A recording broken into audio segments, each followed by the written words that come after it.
Hallo und herzlich willkommen zu diesem Baubericht des Schlachtschiffes Gneisenau. Bevor wir zu dem Bausatz kommen, möchte ich euch noch etwas über die Gneisenau erzählen. Eine ausführliche Beschreibung habe ich euch in die Infobox unterhalb des Videos geschrieben. Die Gneisenau wurde in Kiel gebaut und lief am 8. Dezember 1936 vom Stapel. Dabei gab es gleich eine Panne, denn das Schiff konnte nicht zum Stoppen gebracht werden und rammelte gegen die gegenüberliegende Kaimauer. Dem Schiff soll nicht viel passiert sein. Das Ganze war den Behörden aber so peinlich, dass es nicht an die Öffentlichkeit kam. Ja, so sah sie dann aus, als sie fertig war. Und so haben die Männer an Bord gelebt. Rund 1800 Mann wurden benötigt, um damit Krieg zu führen. Dabei mussten auch solche Kartuschen bewegt werden, wie man es hier gut erkennen kann. Und jetzt zeige ich euch noch ein paar Actionbilder. Hier sieht man die Gneisenau im Gefecht mit der Glorious. Und ein paar Monate später erhält sie einen Torpedotreffer im Bug.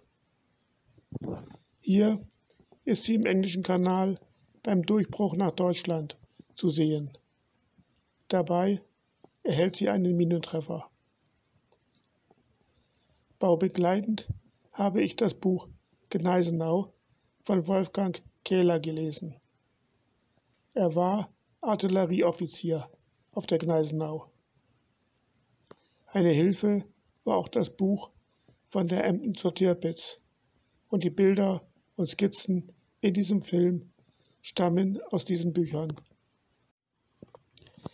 Nach dem Kanaldurchbruch ging die Gneisenau nach Kiel in die Werft, und dort wurde sie von Bomben so schwer getroffen, dass sie außer Dienst gestellt wurde. Sie wurde nach Gotenhafen geschleppt und lag dort eine Weile am Kai, ohne dass irgendwelche Arbeiten durchgeführt wurden. Als die Russen immer näher kamen, schleppte man sie zur Hafenausfahrt und versenkte sie dort. Und jetzt kommen wir zum Bausatz. Und jetzt wird es interessant. Wir blättern einmal kurz durch. Er ist im Maßstab von 1:400 und besteht aus 14 Seiten DIN A4 mit 1411 Teilen. Gekostet hat der Bausatz 9,50 €. Das Modell ist 61 cm lang und kann in 3 verschiedenen Versionen gebaut werden. Einmal als Schiff wie auf den gezeigten Bildern, dann als Wrack vor Gotenhafen und, jetzt kommt's, als Version 1945. Es gab tatsächlich Überlegungen, die Gneisenau neu auszurüsten, wobei ich 2 Versionen gefunden habe. Einmal in der Konfiguration wie die der Scharnhorst, nur mit einer Bewaffnung von 6x38 cm Kanonen, oder noch weitergehend mit dem Austausch der gesamten mittleren Artillerie und schweren Flak gegen neu konstruierte 12,8 cm Mehrzweckgeschütze. Wie ich gesehen habe, hat sich der polnische Konstrukteur an die letzte Version gehalten. Und die werde ich jetzt bauen. Ich brauche dazu nicht viel. 2 Scheren, eine Tube Klebstoff, eine Pinzette und einen Zahnstocher reichen mir. Ich beginne mit den kleinen Teilen. Die Beiboote gefallen mir nicht, und so baue ich welche vom Bausatz Königsberg und dann die 3 Türme der schweren Artillerie. Die gleichen habe ich für die Bismarck schon einmal gebaut, und sie wurden irgendwie instabil. Die Rohre ließen sich jedenfalls nicht richtig befestigen. Das will ich nun besser machen und verstärke die Türme innen mit Abfallpapier. Die unteren Teile der Rohre verbinde ich miteinander und schiebe sie dann nach innen in die Türme. So haben sie einen besseren Halt und lassen sich der Höhe nach verstellen. 4 Tage habe ich damit verbracht. Hier im Film sind es 60 Sekunden. Als nächstes nehme ich mir die mittlere Artillerie vor. Sie besteht aus 22 Kanonen vom Kaliber 12,8 cm in 11 Türmen. Sie sind gleichermaßen geeignet für See- und Luftziele.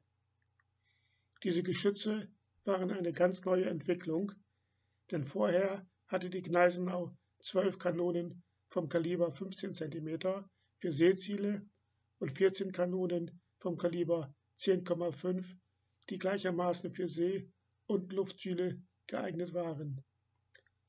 Diese neue Bewaffnung schafft eine Vereinheitlichung der Munition, Ausbildung und Wartung, die von anderen Marinen wie den USA und England längst vollzogen wurde. Als nächstes folgen die vielen kleinen Teile, die auf einem Schiff so notwendig sind. Hier die beiden Bordkrane, dann der Schornstein und die vielen Aufbauteile. In dieser Bauphase ist sehr viel Geduld angesagt, denn man baut und baut und baut und es geht einfach nicht voran. Einmal hatte ich mir sogar überlegt, die Gneisenau zur Seite zu legen und ein anderes Modell anzufangen. Aber dann habe ich mich zusammengerissen und weitergemacht. Und jetzt fange ich mit dem Rumpf an. Das sind nun alles größere Teile und man kommt gut voran.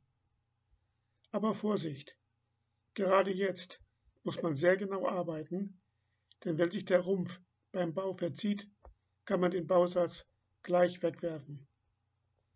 Dies Modell wird, wie auch das von der Bismarck und der Scharnhorst, ohne Mittelspant oder Bodenplatte ausgeliefert. Das mag so gehen, aber ich habe kein Vertrauen in diese Bauweise.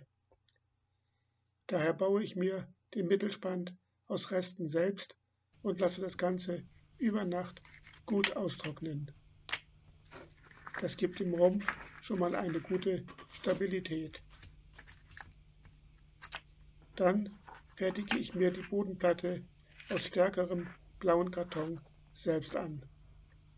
Das klebe ich unter die Spanten, lasse es erst wieder richtig trocknen und schneide es dann dem Baukörper entlang so ab, dass etwa 1 cm an den Seiten übersteht.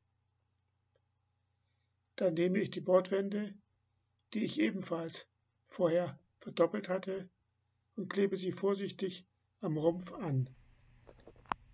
Auch hier warte ich wieder eine Nacht, bis ich die überstehenden Reste der Bodenplatte vorsichtig am Rand der Bordwand abschneide und ich so einen sauberen Rand bekomme.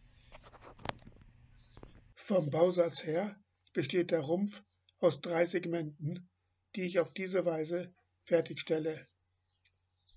Erst dann füge ich sie vorsichtig zusammen, wobei ich auch hier sorgsam darauf achte, dass die Teile sorgsam ausgerichtet trocknen. Die verstärkten Bordwände geben dem Modell dann eine gute Stabilität. Das sind immer spannende Momente und ich bin immer wieder froh, wenn ich diese Bauphase mit Erfolg abgeschlossen habe.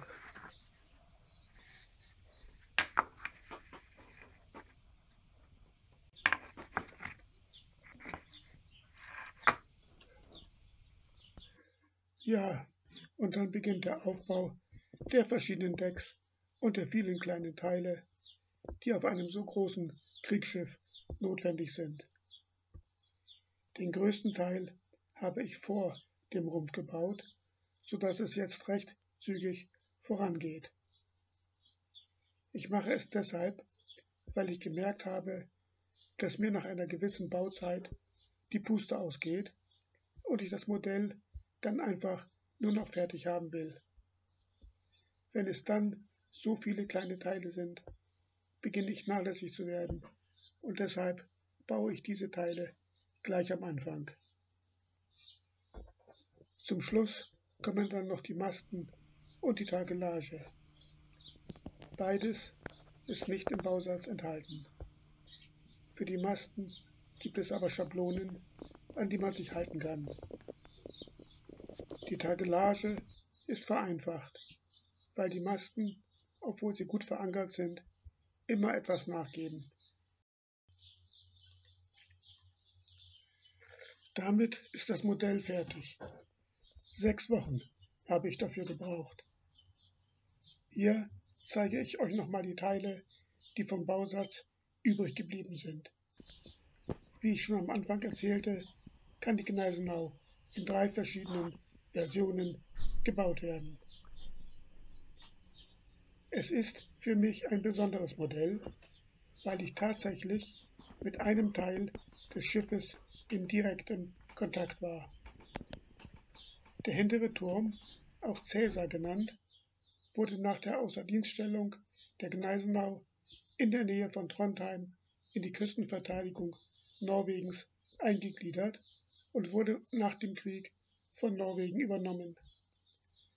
Bis 1990 war er Bestandteil der norwegischen Streitkräfte und ist heute so eine Art Museum. Im Jahr 2009 habe ich die Anlage besucht. Man erzählte uns, dass es 1948 ein Probeschuss abgefeuert wurde. Die Bevölkerung wurde darüber nicht informiert und so gingen sämtliche Fensterscheiben auf der ganzen Halbinsel zu Bruch. So stark war die Druckwelle. Jetzt bleibt noch die Frage, warum diese Aufrüstung auf 6 x 38 cm Geschütze. Bei dem damaligen Stand der Technik war eine Schussfolge von 30 Sekunden und eine Treffergenauigkeit von 5% bei allen Marinen gleich. Bei einer angenommenen Gefechtsdauer von 10 Minuten hätte die alte Gneisenau 180 Granaten abgefeuert, von denen 9 trafen. Bei der umgebauten Gneisenau mit 6 Geschützen wären es nur 6 Treffer gewesen. Eigentlich ein schlechteres Ergebnis. Die Lösung liegt im Geschossgewicht. Eine 28 cm Granate wog rund 300 Kilo, eine 38 cm Granate fast das Dreifache, nämlich rund 800 Kilo.